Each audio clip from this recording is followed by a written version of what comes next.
From the realtor standpoint, we're actually having to be consultants again. We're actually having to have conversations with our clients. We need to know what's going on. We have to be the knowledge agents so that way we can provide data and real information, because if everybody listens to what's going on TV and the news and the media, they're headed for disaster.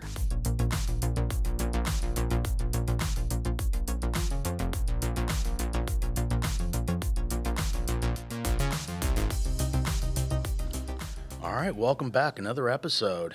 Hiram, welcome. Thank you. Before we get started, a little bit about who you are and your business model and things like that. When I mean business model, kind of the areas that you service and things of that nature. Hiram Aviles, been in the business almost 30 years with Coldwell Banker right now, and we service the Northwood area and Irvine area. Right now we're in team growth mode, so I've got team members and agents that are working on different areas, but that's kind of where we focus on. Sweet. So 30 years in the business. You've had a great career. We've had the privilege of knowing each other. Gosh, how did we first meet? Probably softball. Softball? Maybe Okay. we played softball. That's 20 plus years ago, yeah. Wow. Holy cow. He's aging me. But, been in the business for a while, and you've had a great career, good, successful career. You know what? I'm going to ask this first question because a lot of people out there, our audience, mostly real estate agents, and there are a few, we have something in common here. You work with your wife. I do. Okay. Yeah. So that part of the industry, let's talk a little bit about that as far as the dynamics go, that husband-wife situation when we're both working in the same career and what's happening with the ups, downs, pros and cons and things like that. Yeah, absolutely. And for you guys out there, it doesn't necessarily have to be a husband-wife situation, but it can be a partnership situation, which you just started a team as well. Correct. So some of those same dynamics are probably kind of passing through in that system as well. Absolutely, yeah.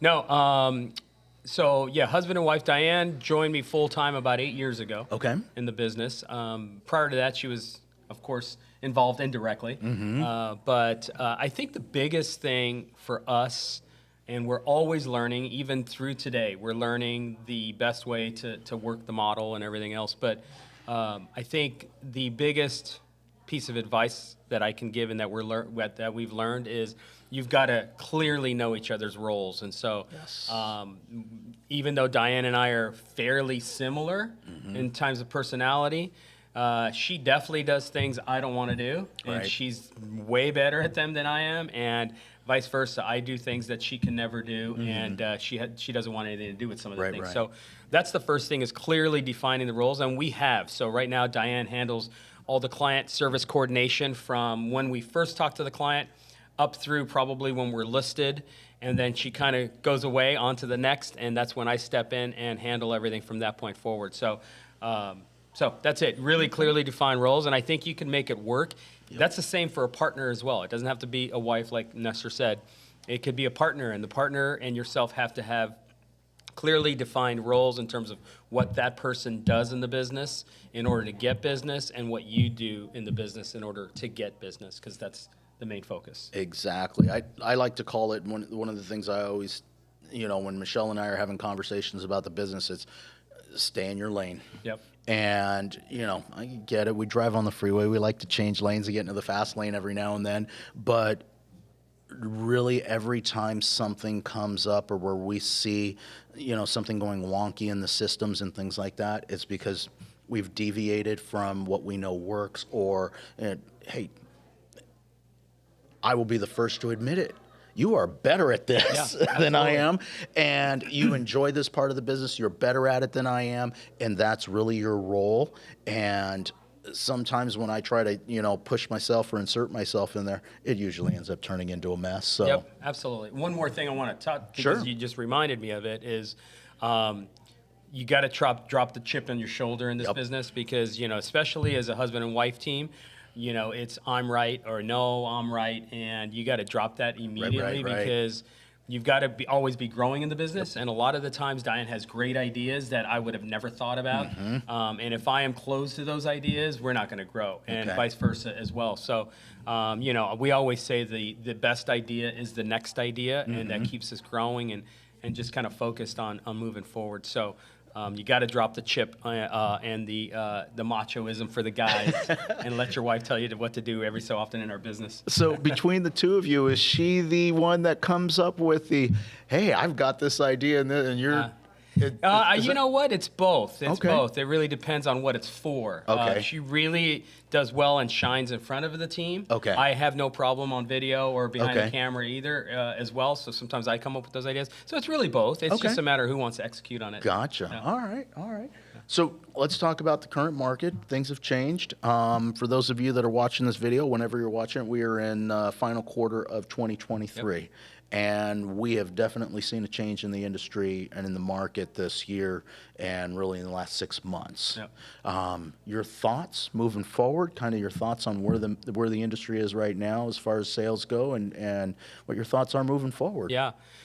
You know, so obviously 2020 and 2021, although contrary to what people believed, April, May of 2020, this business went crazy for 2 years, right? So, and even prior to that, the 2 years prior to that were amazing years. And right. So, 2022 obviously came to a halt, and everything fell off the cliff when the interest rates automatically shot up. But we're getting used to that market now, and we're actually having, from the realtor standpoint, we're actually having to be consultants again. We're actually having to have conversations with our clients. We need to know what's going on. We have to be the knowledge agents so that way we can provide data and real information, because if everybody listens to what's going on TV and the news and the media, they're headed for disaster. However, so that's one thing. But yeah, the market certainly is changing, and as you know, you said fourth quarter. We're all getting ready for our business planning for 2024. I don't know if everybody hit their business plan for 2023. Their goals, but you know, you still have to keep. Yeah. Exactly. That's a negative. But you still have to keep growing, and you still have to be planning and figuring out, okay, how am I going to make next year better than this year? What did I learn from this year in terms of an agent is what the agents do? And so we're really in business planning mode right now. Looking forward to a lot of the things the team has to offer. The market's not going to change much, in my opinion, in 2024. I agree. Yeah, it depends on who you talk to, but I think we're going to be the same across the board in terms of inventory. Buyer demand is still strong. I'm talking Irvine now and most of Orange County. Buyer demand is still strong. Inventory is weak, and it probably will remain fairly low or very low in some areas. Prices are ridiculous right now. Right. If we looked at Northwood, we pulled up Northwood yesterday. There's about 14 homes on the market in Northwood. The average price is 2.5 million. Yep. You know, that average price 3 years ago was 1.5. Yep. Right. So it's climbed in by $1 million in a couple of years. So prices are crazy. Rates are not going anywhere much. I mean, they may come down into the high fives at some point. That's what we're hoping. But I might quote you on that one. Let's see. Well, I'm quoting my lenders, so they're optimistic. So, but you know, not much change in the market. So really, it becomes mindset at this point, right? How do I work with the team to make sure that, number one, letting them know we're going to be almost in the same market that we were this year. Right. What are you going to do differently in order to get around the negativity that we're all hearing? Right. And bottom line is, if you're committed to this business, you'll figure it out. Correct. Right? So, and I'm going to ask you a follow-up question on that, but before I do, you know, I had a conversation with an agent out of Hawthorne a couple of days ago, and we were talking about the marketplace, my marketplace here in Irvine versus over there. And what was interesting is, and you know, correct me if I'm wrong, I'm curious to know on your part, we haven't really seen the prices drop. You know, the market has softened a little bit here, but it really hasn't softened when you look at it from a big perspective. It hasn't been that bad. He was telling me over there, their numbers have dropped significantly in the last month or two. So they're getting, it feels like he's, in having that conversation with him, it felt like the interest rates going up in that particular marketplace has affected that area a whole lot more. I know you mentioned you had just gotten back from Florida. Did you pay any attention to the market there? I did. As a matter of fact, the reation I was there is we have an investment property in Sarasota, and so I was getting it ready for the next tenants. But yes, absolutely. In fact, I met with a Keller Williams agent out there, a very sweet agent, and she's been in the business a long time. And she was telling me their average sales price is $600,000. So But she was telling me that the market has softened a little bit as well. Prices have come down. The rental market has come down a little bit as well. Okay. And so, and they're getting busier with inventory. So it's almost the opposite of what we are here, where inventory really isn't climbing that much. Right. Prices are still on the rise here in Irvine. Will the market soften? Yeah, it will at some point. It's just it hasn't yet. Right. So it's interesting to talk to these people, and these hot areas in the market in the country like Nashville or Florida or Texas. They're experiencing some of the same softening of the market and prices that you're talking about. It's just not happening here in Irvine. Yeah, well, we get a lot of foreign money that's coming into this area, so I don't know how much that's influencing our market and keeping it a little bit stronger. But question, going into 2024, you talked about planning, the business plan and things like that. So what areas specifically would you recommend? Obviously, we have similar philosophies in our business, and so I know you're sharpening the saw on something right now. What is it that you're working on, and what areas are you really looking to key in on in 2024? Any big significant changes other than you're growing the team? I know that. Yeah, so as far as myself and the team, our focus is going to be listing driven. I know that sounds crazy when there's no inventory.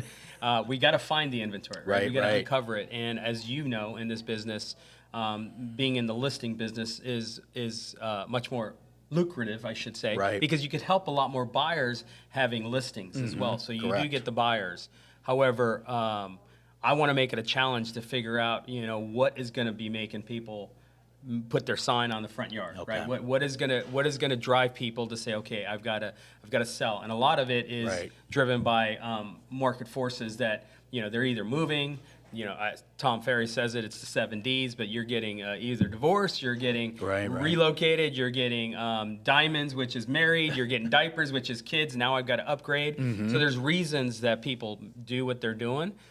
We got to find those reasons. So you're asking me. I think our focus is really going to be focusing and doubling down on being a listing-driven team, so we can educate the sellers out there in terms of, what that means to them and what that next piece means to them as well. Because a lot of people right now want to sell. Who doesn't want to cash out on their $2 million house, right? Well, but the question under the is, right circumstances. Right. Yeah. Where do I go? Where do I go? I don't want to pay taxes.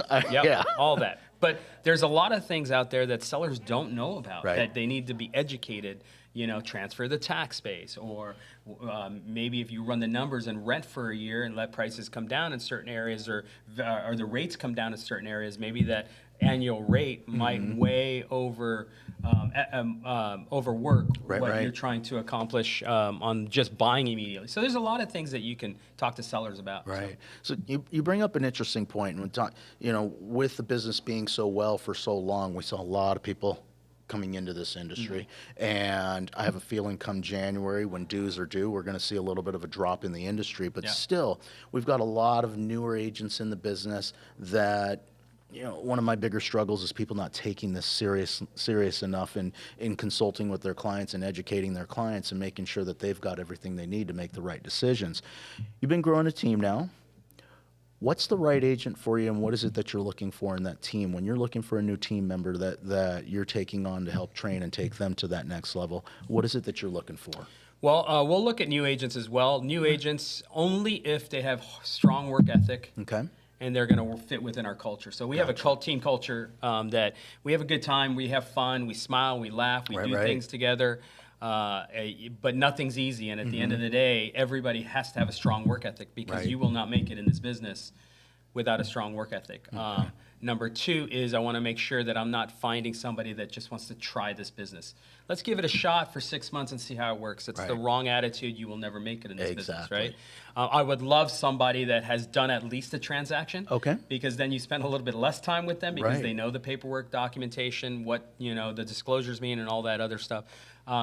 So that's our sweet spot, I think, from anywhere from new, if you're a strong worker and you're going to make a go at it and you're willing to put together a schedule and a business plan and be disciplined with that schedule and do things day in, day out for the next 365 days. There we go. I'll certainly talk to somebody like that. Up to 3, 4, 5 transactions. That's the golden spot right there. Gotcha. And I'll close with this. So if somebody's out there that's looking to be part of the team or anything like that, how do they reach out to you and how do they find you? Perfect. Yeah. Hiram Aviles on most social media accounts, as well as Aviles Real Estate Group, and they can send me a DM, and we'll set something up with our director of operations, and we'll move forward and see if this business is for you. And I want to point out something. This man pays attention to his DMs because most of our conversations are via direct message. Yeah. So it's unusual. There's a lot of people that I feel like are on social media but aren't really on social media. They're on social media just to throw out, but you're actually there. You're present there, and you're giving and taking. As you know, you're having that exchange. It's a double-edged sword, as you know, in our business. Yes, it is. If you ask me, do I love social media? The answer is no. Okay. But we have to do it in our business. So that means we have to stay engaged all the time, and for our business and for, for building our brand and who we are and what we can do for customers. But yeah, I try to stay off this. I try to stay off this as much as possible. I just go for specific reasons. Right, but you're there as part of the business, and we've got to be there, and we make the best of it and have fun with it whenever we can. Yep. We get to do this. This is part of social media. Yeah, so absolutely. Yeah. Look forward to sharing it. Absolutely. Yeah. So. Anybody, if you guys have any questions, we would love to hear from you. Drop the comments down below. Let us know what your thoughts are, and like and subscribe. Appreciate it. Thank you again, Hiram. Thank you. Appreciate it, buddy. Absolutely. Always good to get together. Absolutely.